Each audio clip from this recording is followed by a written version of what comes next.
podstate od rána už sú v médiách zverejnené informácie o anglickej zostave, ktorá by mala nastúpiť na zajtrajší zápas. Je to pre vás možno výhoda, že máte viac času sa pripraviť na to, alebo tomu neprikladáte nejaký veľký význam? Tak ja si myslím, že pán tréner Anglicka vyšiel zo zostavou, ktorá bude totožná s tou, ktorá vybehne zajtra na trávnik.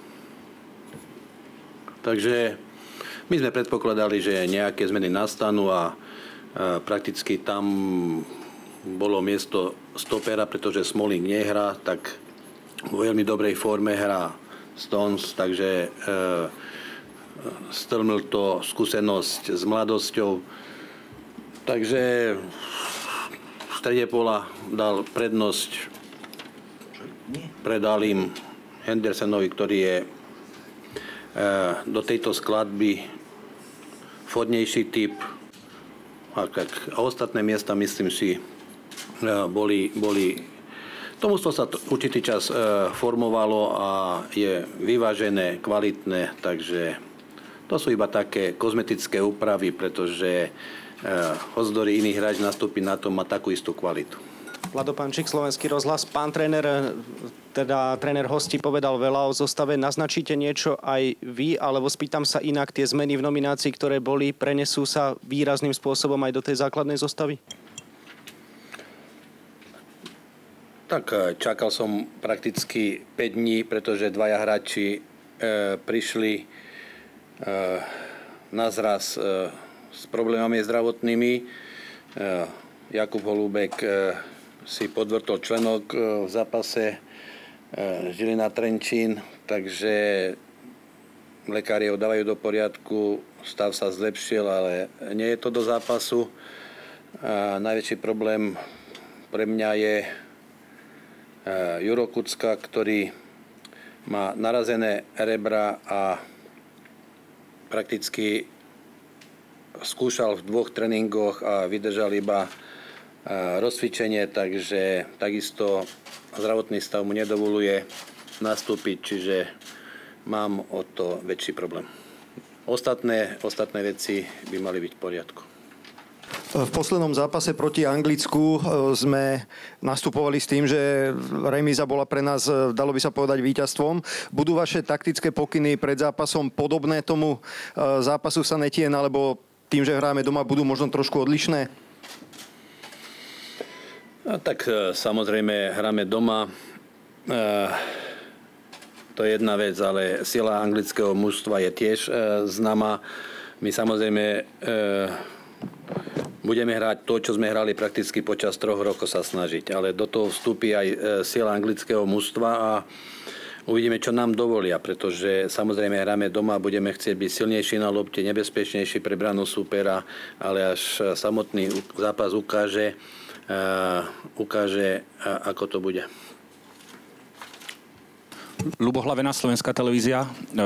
Angličania zhodnotili svoje účinkovanie na Eure ako nevydarené. Čiže myslíte si, že to, že oni začínajú teraz niečo nové s novým trénerom, je pre nás výhoda alebo nevýhoda, že tak dopadli na Eure, že dostali facku od Islandu a proste považuje sa to za veľkú blamáž u nich? Tak, samozrejme, Anglicko je futbalová krajina, ľudia tam futbal milujú, ten tlak na tých hráčov je obrovský. Či zo strany médií očakávania veľké a keď príde prehra s Islandom na šampionáte, tak samozrejme pre nich je to svojím spôsobom blamáž, ako hovoríte, ale ten futbal je aj o tom, že prídu aj takéto zápasy, ale tá sila mužstva je obrovská, nová výzva, nová kvalifikácia. Takže to je bežný futbalový život. English question, please. What do you know about Sam Allardyce? If you could talk about him, and were you surprised that he was given the job? Otázka, čo viete o Samovi Allardyceovi, novom trénerovi, a boli ste prekvapení, že sa dostal na túto pozíciu? Tak, kto sleduje anglický futbal dlhodobo, tak vie o ňom veľa, takisto aj ja. Samozrejme, je to skúsený trenér, uznávaný trenér medzi verejnosťou, medzi hráčmi. Je to anglický trenér, takže si myslím, že prišiel správny trenér, ktorý má skúsenosti a ja si myslím, o ňom len to najlepšie, pretože kde bol, v ktorých mústvách pôsobil, tak bolo vidieť jeho prácu založené na disciplíne, organizácii hry a tak ďalej a tak ďalej. Čiže reprezentácia je niečo iné, samozrejme niečo iné, ale je natoľko skúsený, že aj to zvládne. To by som si dovolil otázku na Jana Ďuricu.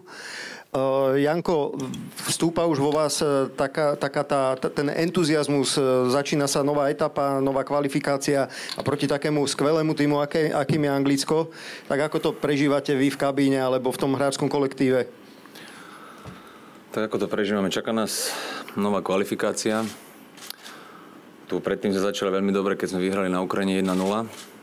Teraz tu je zase silný super Anglicko, ktoré je favoritom samozrejme v tejto skupine a na ten zápas sa treba tešiť, lebo s Anglickom sa nehrá každý deň. V tej histórii si pamätám, keď sme prehrali v jednom priateľskom zápase 4-0, potom sme vyhrali v Prahe, teraz sme na majstrovstvách remizovali, no a teraz podľa tej štatistiky by malo prísť víťazstvo, tak dúfajme, že každý z nás, ktorý nastúpi, tak podá taký výkon, že budeme na to hrdí všetci, ako sme tu. Ak môžem, pokračoval by som otázkou na Jana Ďuricu. Zažili ste teda tú ofenzívnu kvalitu vášho súpera, tak možno na súboje s kým sa najviac tešíš a aký očakávaš ten zápas celkovo? Tak podľa mňa nie je dôležité, kto nastúpi, alebo v jakom zložení nastúpi anglické mužstvo. Alebo niekedy nie sú dôležité tie mená, ktoré majú na chrbte. Dôležité to, ako my, náš kolektív, bude hrať, ako každý ten hráč pochopí filozofiu trénera, ako vyplní to, čo od neho tréner bude chcieť a ako budeme bojovať jeden za druhého. Samozrejme, dneska musím povedať pravdu, že trošku ja som čítal jeden článok v nemenovaných novinách, kde vlastne, dá sa povedať, nás postavil do takej situácie štatistu. Mohli ste dať kľudne článok, že prehráme zajtra 3-0, ale my sa zajtra pobijeme a dokážeme to, niektorí možno z vás pochybujete o nás, o našich kvalitách, takže zajtra bude zápas, zajtra sa ukáže, kto je silnejší. K tomu som sa ešte chcel vyjadriť, že vlastne kritikovať hráčov pred zápasom, ktorý je naozaj pre nás veľmi dôležitý, ja si myslím, že nie je na správnom mieste, aj keď vieme, o koho sa jedná, všetci, čo sme tu. Nebudem hovoriť jeho meno a preto si treba zastať takých hráčov ako Kozač, ktorý práve proti Anglicku bol man of the match. Tak nezabúdajme na toto. With Sam Allardyce just beginning his career as an international manager, I'm not suggesting that you would give him advice, but what have you learned of the things you must do and must not do as an international football manager? Sam Allardyce začína svoju kariéru ako reprezentačný tréner a nechcel by som povedať, že by ste mu mali dávať nejaké rady, ale ak by ste mohli možno z tohto, čo vy ste sa naučili počas svojej kariéry, ak by ste mohli povedať, že čo ako reprezentačný tréner má a čo nemá robiť?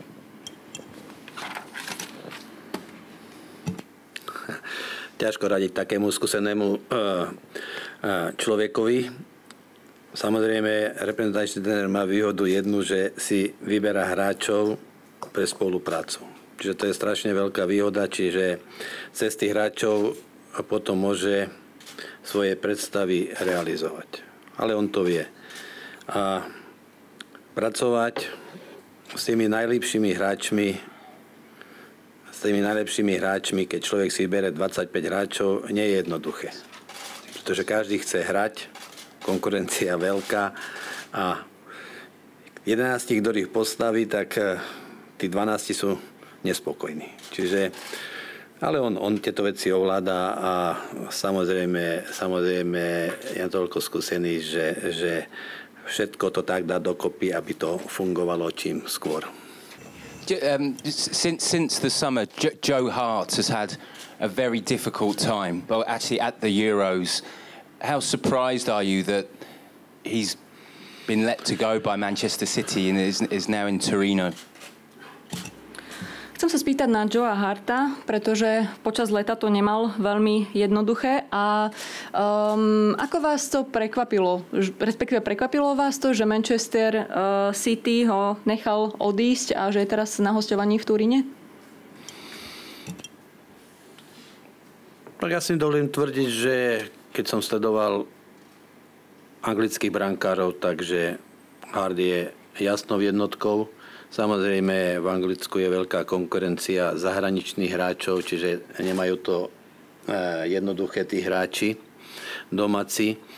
Takže prišiel nový tréner, rozhodol sa tak, ako sa rozhodol, takže až čas ukáže. Ale je dobre, že išiel do iného prostredia, vyčistí si hlavu a preto som presvedčený, že v mužstve v Turíne bude podávať dobré výkony a ukáže svoje kvality.